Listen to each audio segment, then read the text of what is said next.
Good morning, everybody. My name is Joseph Nocella. I am the United States Attorney for the Eastern District of New York. I'd like to welcome you here today. In addition, we have with us today FBI Director Kash Patel, FBI Assistant Director in Charge Christopher Rea of the New York Field Office, Special Agent in Charge of the New York Field Office Leslie Bakshi's, New York Special Agent in Charge of Homeland Security Ricky Patel, Newark Special Agent in Charge of Homeland Security Michael McCarty, Police Commissioner Jessica Tisch, Chief of Detectives Joseph Kenny, and the Executive Director of the Waterfront Commission, Phoebe Sorrell. I'm now going to turn the podium over to FBI Director Kash Patel.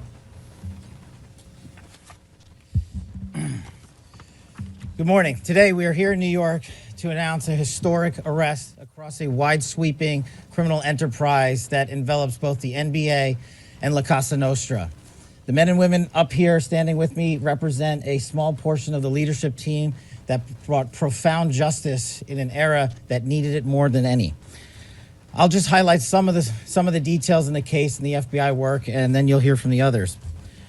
But as you now know, individuals such as Chauncey Billups, Damon Jones, and Terry Rozier were taken into custody today, former, current NBA players and coaches. What you don't know is that this is an illegal gambling operation and sports rigging operation that spanned the course of years.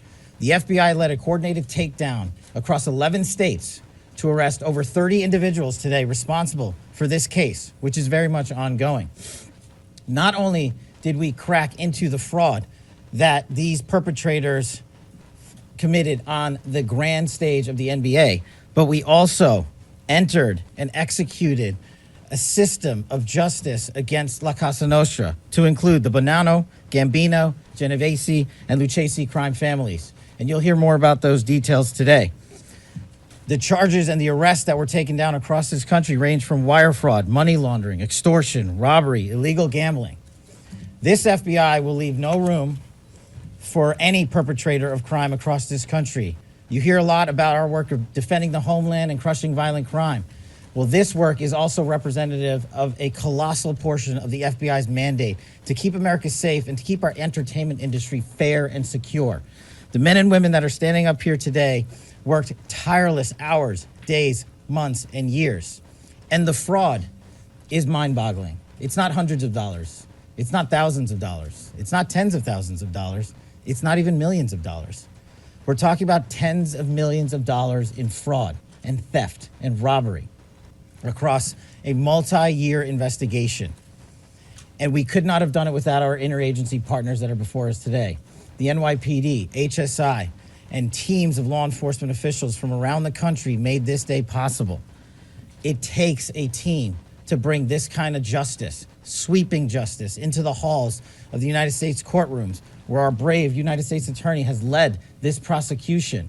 It takes courageous prosecutors to stand before you and say, we will not allow this kind of illicit activity to happen, not only at the national sporting level, but also where it hides in La Cosa Nostra. And when these two collided together, they perpetrated a fraud that is historic in terms of not just money, but the scheme and the deceit that they utilize to steal and swindle people for money, to include crypto fraud. This is an operation that showcases to you that under President Trump's administration, there is no room for any type of criminal behavior, be it on the world's largest stage or in the back rooms of tiny parlors where card games are being played. We are proud to stand here today with the men and women of the FBI and this legal team. And to the United States Attorney, I just want to thank you personally for taking the time to display the work that the media is about to hear about today in detail. As I said, it does take courageous prosecutors, but it takes a courageous United States Attorney to bring this case, because we are going to take heat for it. But we don't shy away in this administration. We don't say no. What we do is we bring the results across the finish line. We bring them to the public. We bring you accountability. And yes, they will have their day in court, and you will hear the evidence through the court system exclusively. We will not deny anyone of due process. And that's the brilliance of this system. That's the brilliance of this administration. Everyone will be held to account. So with that, I turn it over to United States Attorney Nocella. Thank you. Thank you, Director Patel. To be clear, we're announcing today indictments in two major cases, both involving fraud. One involves sports betting, and the other involves illegal gambling, very specifically rigged poker games. The first indictment involves 6 defendants who are alleged to have participated in one of the most brazen sports corruption schemes since online sports betting became widely legalized in the United States. This scheme is an insider sports betting conspiracy that exploited confidential information about National Basketball Association athletes and teams. The second indictment involves 31 defendants alleged to have participated in a nationwide scheme to rig illegal poker games. These defendants, which include former professional athletes, used high-tech cheating technology to steal millions of dollars from victims in underground poker games that were secretly fixed. The games in the New York area were backed by the Bonanno, Gambino, and Genovese crime families of La Cosa Nostra. While the cases are separate, there are 3 overlapping defendants charged in both cases: Damon Jones, Eric Ernest, and Shane Hennon. The indictments in these cases contain only allegations, and the defendants are presumed innocent until they are proven guilty in a court of law. But my message to the defendants who've been rounded up today is this: your winning streak has ended. Your luck has run out. Violating the law is a losing proposition, and you can bet on that. First, I would like to talk about United States versus Ernest, the NBA basketball gambling case. The defendants in this case are Eric Ernest, Marvez Farley, Shane Hennon, De Niro Laster, Damon Jones, a former NBA player and coach, and Terry Rozier, a current NBA player. Other co-conspirators were previously charged for their roles in the scheme, including former NBA player Jonte Porter. Between December 2022 and March 2024, these defendants perpetrated a scheme to defraud by betting on inside, non-public information about NBA athletes and teams. The non-public information included when specific players would be sitting out future games, or when they would pull themselves out early for purported injuries or illnesses. They relied on corrupt individuals, including Jones and Rozier. They also misused information obtained through long-standing friendships that they had with NBA players and coaches. And in at least one instance, they got their information by threatening a current player, Porter, because of his pre-existing gambling debts.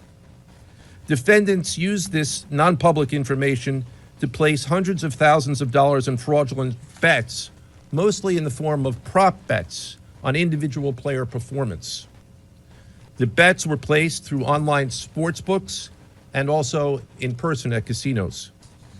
The defendants relied on a network of straw bettors to place the maximum amount of bets to increase their potential profits. Most of these bets succeeded, and the intended losses were in the millions of dollars. The defendants then laundered their illegal winnings in various ways: peer-to-peer platforms, bank wires, and simple cash exchanges.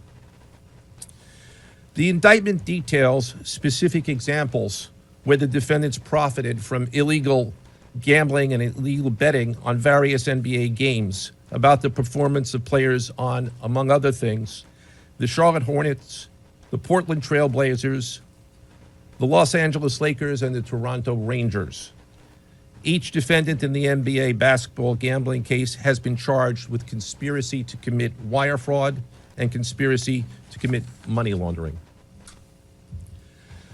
Now, I would like to turn to the other case, United States versus Aiello, the rigged poker game case.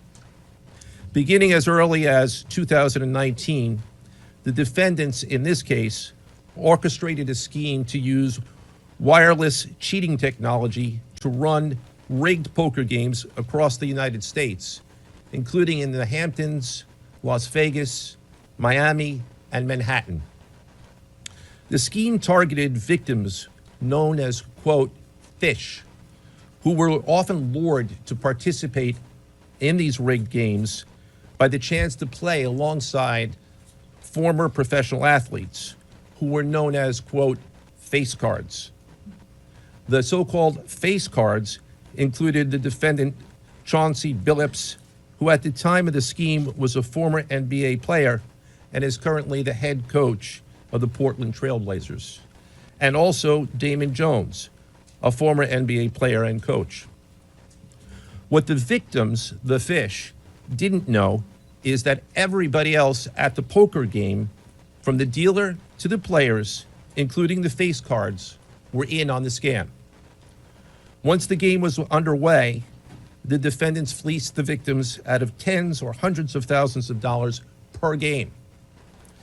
The defendants used a variety of very sophisticated cheating technologies, some of which were provided by other defendants in exchange for a share of the profits from the scheme.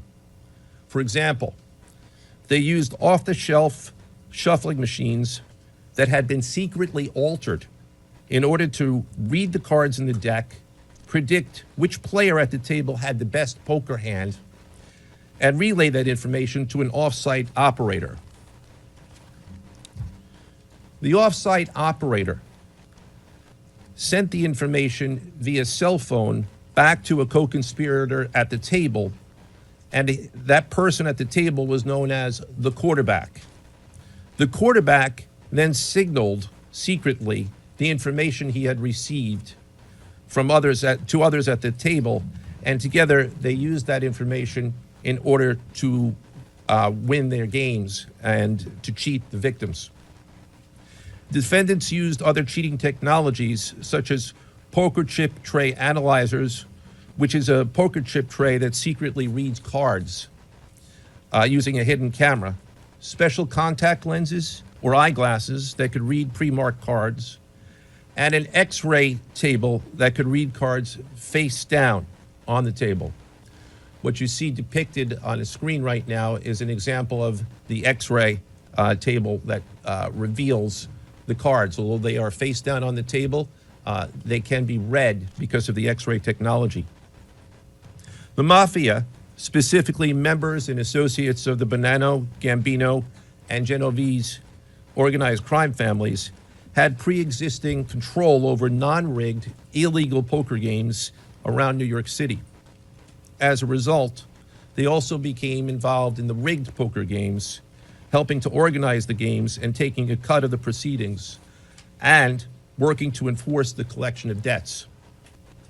The defendants laundered their proceeds, including through cash exchanges, the use of multiple shell companies, and through cryptocurrency transfers. As part of the scheme, some of the defendants and their co-conspirators also committed acts of violence, including the gunpoint robbery of a person in order to obtain a rigged shuffling machine, and extortions that were perpetrated against victims in order to ensure that they repaid their gambling debts. Defendants who participated in the rigged poker scheme are charged with wire fraud conspiracy. Other defendants have been charged with crimes including illegal gambling, money laundering, Hobbs Act robbery, and extortions. This case demonstrates our office's unrelenting commitment to fighting the scourge of organized crime in whatever form it takes. I'd like to conclude my remarks by thanking the incredible hard work of our law enforcement partners, including the FBI, Homeland Security, the NYPD, and the Waterfront Commission. I also want to thank the dedicated prosecutors who built these two cases and who are standing to my right. Benjamin Weintraub, David Bourbon, Caitlin Farrell, Michael Gibaldi, Irisa Chen, and Sean Sherman. They had the assistance of paralegal specialists Liam McNett, John Schneider, Marlene Bosler. Also deserving of our thanks because of their outstanding investigative work on the NBA case our FBI Special Agents Russell Lantier, Dominic Mariani, Amy Giaroso, Shane Wilkins, and Supervisory Special Agent Luke Hardison. On the rigged poker game scheme, outstanding work was performed by FBI Special Agents Thomas Cribbin, Jeff Boriola, Jonathan Corona, Alexander Silverman, Amy Campanaro, and Supervisory Special Agent Michael Malahy, as well as NYPD Task Officer James McCullough, and from Homeland Security, Supervisory Special Agent Charles Freund, and from the Waterfront Commission, Detective Paul Shimborski. Finally, I want to note that the investigations in both cases are ongoing, and we encourage anyone with information about either scheme to please contact the FBI. Now I would like to turn the podium over to Special Agent in charge of the New York Field Office, I should say the Assistant Director in charge of the New York Field Office of the FBI, Christopher Rea. Chris?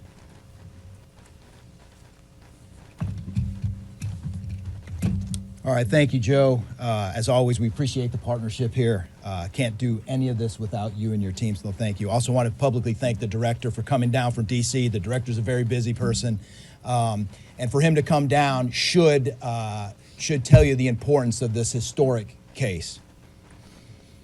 I'm Christopher Rea, the Assistant Director in charge of the FBI New York Field Office. Today, as you've heard, our office conducted a massive nationwide takedown from 2 indictments of 34 defendants for their alleged involvement in 2 separate illegal poker and sports betting schemes where, as you heard, the odds were rigged in their favor. Among these defendants are 13 members and associates of the Bonanno, Gambino, and Genovese crime families, to include capos and soldiers from these families. Additionally, as you heard, current and former NBA coaches and players are also implicated, to include Chauncey Billups, Damon Jones, and Terry Rozier. 3 of the named defendants are charged for their alleged roles in both schemes. This alleged illegal gambling operation hustled unwitting victims out of tens of millions of dollars and created a financial pipeline for Cosa Nostra to help fund and facilitate their organized criminal activity. Victims were attracted to play alongside well-known professional athletes and coaches like Chauncey Billups, only to be unknowingly deceived through rigged shuffling machines, fixing the odds in their favor, as alleged and as you just heard from the U.S. Attorney's Office. This alleged scheme wreaked havoc across the nation, exploiting the notoriety of some and the wallets of many to fund the Italian crime families here in New York. Let me be clear about this fact. The FBI has not and will never take their eye off the ball when it comes to Italian organized crime in this city, specifically the LCN and the 5 families here in New York. We are not going to permit any criminal enterprise, whether it be Italian organized crime, Asian organized crime, Eurasian organized crime. We're not going to permit any of those organized crimes, families, and organizations to operate in our city or our country, as evidenced by the 11 states that were also participating in this operation today. The FBI office here in New York remains committed to eradicating all unlawful revenue streams fueling this criminal activity. As with most cases we work, this is only the tip of the iceberg for the FBI and the U.S. Attorney's Office. Our LCN squad agents and analysts are continuing to work day and night with the Eastern District of New York to ensure members and associates of the 5 families cannot continue to wreak havoc in our communities. Today would not have been possible without the tireless efforts and dedication of the FBI New York Eurasian Organized Crime Task Force, which, as you heard, was led by Supervisory Special Agent Luke Hardison, and the Italian organized task force, which was led by Supervisory Special Agent Mike Malahy. And coincidentally, Supervisory Special Agent Malahy is going out on a positive as he is retiring at the end of this month for 30 years of dedicated service to the FBI, and that deserves a hand. He's what we call a legend here at FBI New York.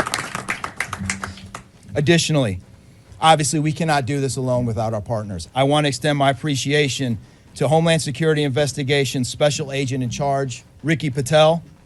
Of course, we do nothing in this city without the NYPD. New York City Police Department Commissioner Jesse Tisch, thank you, ma'am, for all your work and all your resources that you dedicated to this. And New York Waterfront Commissioner Phoebe Soriel for their agency's assistance and support throughout this lengthy and complex investigation. Our collective efforts ensured these subjects will face accountability, like the director said, for their alleged wrongdoings. Thank you, and I'll now turn it over to Special Agent in charge of HSI, Ricky Patel.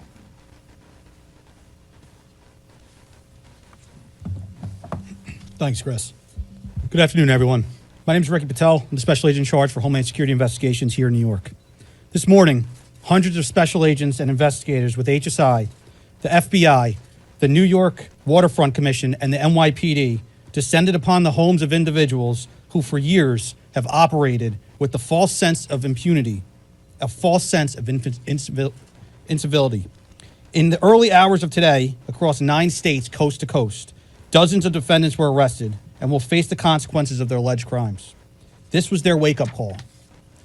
With the alleged involvement of 3 Cosa Nostra crime families, 1 NBA head coach, a Hall of Famer, no less, and former NBA players, the years of investigative work that culminated with this morning's operation seem reminiscent of a Hollywood movie. But this wasn't luck, and this wasn't theatrics. This was an evidence-driven, relentless, and unified effort among law enforcement. Through what we have dubbed Operation Royal Flush, HSI New York, along with our task force personnel from the Waterfront Commission, first uncovered this scheme more than 4 years ago. Agents and investigators dedicated countless hours and sleepless nights in identifying the criminal network, dissecting communications and patterns, and following the money with precision. We built a case, piece by piece, and what we discovered was a sprawling criminal enterprise that utilized cutting-edge technology and various methods of deception to dupe unsuspecting gamblers into paying up so that these defendants could cash out. As alleged, this sophisticated conspiracy cheated victims out of at least $7 million and placed the public and the defendants alike at risk. This case involved global reach, financial depth, and the patience to dismantle complex financial criminal enterprises from the inside out. When criminal organizations attempt to launder profits through our country, HSI connects the dots and shuts it down. To anyone who thinks intimidation, fraud, or violence will shield their profits, understand this. If you are exploiting our communities, expect HSI and all of our law enforcement partners at your door. I would like to thank all our partners here today. Obviously, the United States Attorney's Office for the Eastern District of New York, the Waterfront Commission, the FBI, the NYPD, and the prosecutors that will carry this forward. Today's arrests are not an endpoint. They are the start of accountability. Thank you, and I now turn it over to Police Commissioner Jessica Tisch.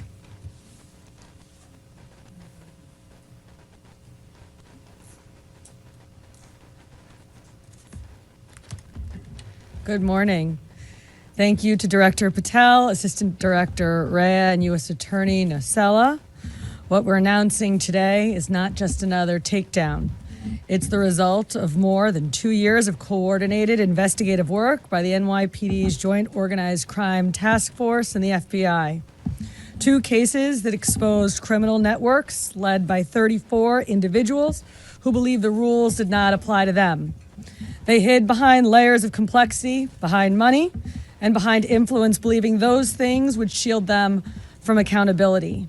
The first case, Operation Nothing But Bet, exposed a gambling ring built around professional basketball, where players and associates allegedly used inside information to manipulate prop bets on major sports betting platforms.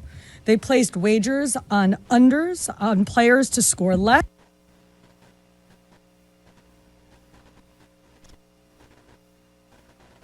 rebound less, assist less, using information that was not yet public. In some instances, players altered their performance or took themselves out of games to make sure that those bets paid out. One example occurred on March 23rd, 2023, in Charlotte. Terry Rozier, an NBA player now with the Miami Heat, but at the time playing for the Hornets, allegedly let others close to him know that he planned to leave the game early with a supposed injury. Using that information, members of the group placed more than $200,000 in wagers on his under statistics. Rozier exited the game after just 9 minutes, and those bets paid out, generating tens of thousands of dollars in profit. The proceeds were later delivered to his home, where the group counted their cash. As the NBA season tips off, his career is already benched, not for injury, but for integrity. As a result of this investigation, 6 defendants, including Rozier, are now facing conspiracy to commit bank and wire fraud. In a second case, Operation Zen Diagram, investigators uncovered a long-running scheme in which members and associates of several well-known organized crime families rigged high-stakes poker games across the country. These operatives included capos and multiple soldiers from the Bonanno, Gambino, Lucchese, and Genovese crime families. Bringing 4 of the 5 families together in a single indictment is extraordinarily rare. It reflects how deep and how far this investigation reached and the skill and the persistence it took to get here. That work uncovered a deliberate, technologically sophisticated operation designed to carry out their crimes. They used custom shuffling machines that could read the order of cards, barcoded decks, and hidden cameras built into tables and light fixtures. The organizers also enlisted well-known public figures, former and current NBA players and coaches, including Chauncey Billups, the head coach of the Portland Trail Blazers, an NBA champion and a Hall of Famer, to make the games appear legitimate. Victims believed that they were sitting at a fair table. Instead, they were cheated out of millions. One victim in particular lost $1.8 million.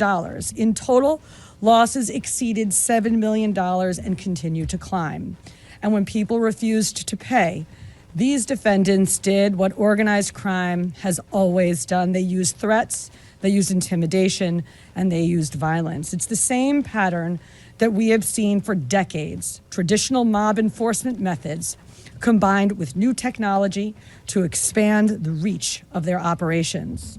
Now, with the unsealing of today's indictment, 34 individuals are facing charges, including robbery, extortion, money laundering, wire fraud, bank fraud, and illegal gambling. I want to commend the outstanding work of our detectives from the Joint Organized Crime Task Force and their dedication to these cases, especially Captain Ruben Pagan, Sergeant Chris McGuire, Detective Alexander Creamer, Detective James McCullough, and of course, our Chief of Detectives, Chief Kenny.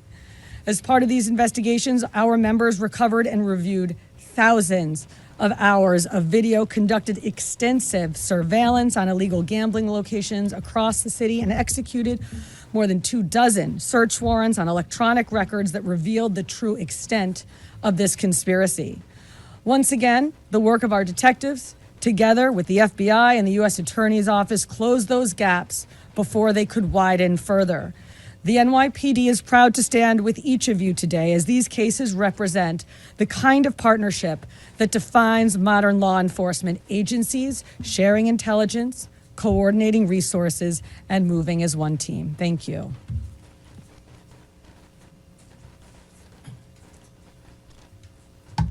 If anyone has any questions that they'd like to ask, now is the time. Question about the structure of the case.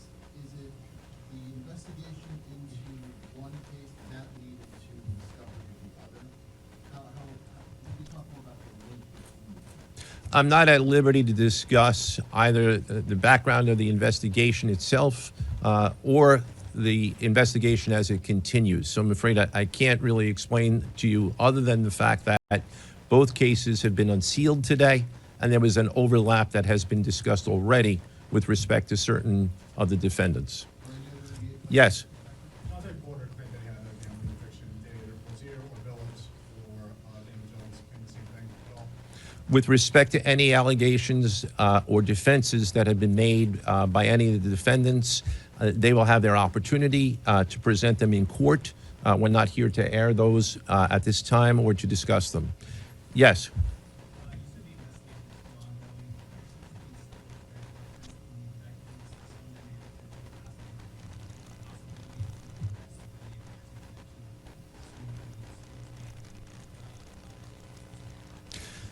As I said, I can't discuss ongoing investigations. The investigation is ongoing, which by definition means that there will be further evidence uncovered at a minimum, and there's always that possibility, but I can't comment any further with respect to that.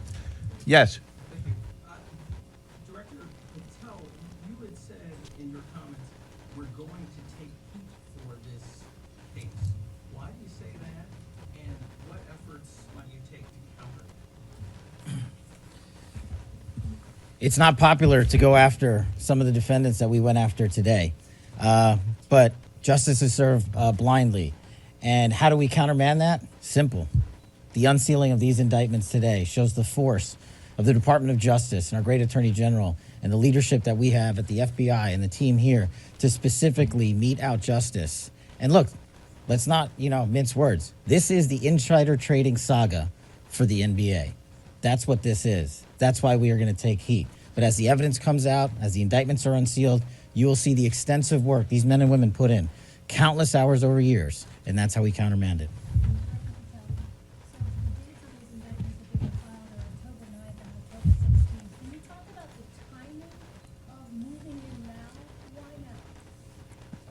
We will not publicly discuss the timing of when we do takedowns.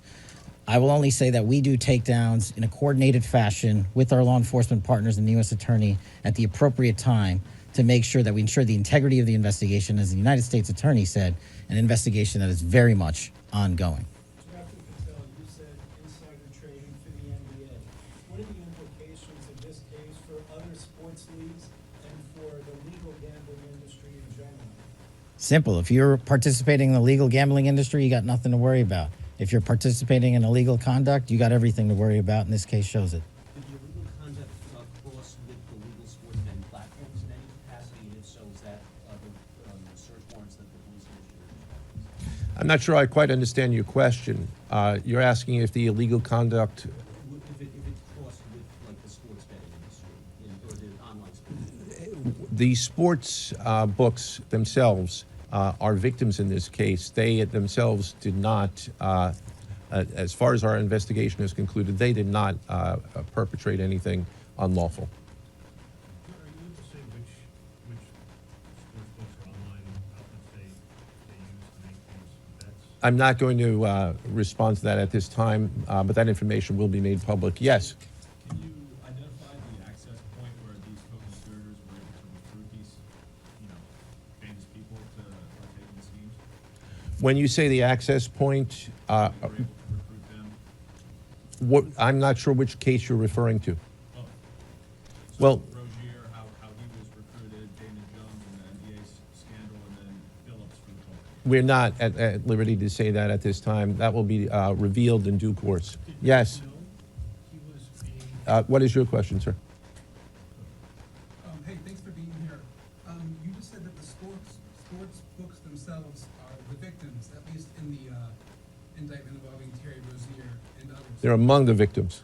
Okay, but those companies make, as we all know, they make a crazy amount of money off of a lot of everyday Americans make bets and mostly lose them. Are you concerned with a jury potentially not being sympathetic in a case where the victims, as you say, are these multi-million or billion-dollar gambling companies? Let me repeat that all of the defendants themselves are presumed innocent. We believe that at a trial, when they have the opportunity to present their defenses if they chose, because they're not required to. We will come forward with the evidence to demonstrate their guilt. Yes.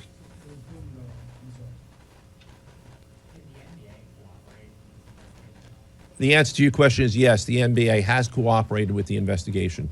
Yes, sir. There's been reason to believe there's an associated college basketball element to this. Can you confirm that, or is there another investigation or part of this investigation that will affect college basketball? The investigations that we announced today did not involve college basketball.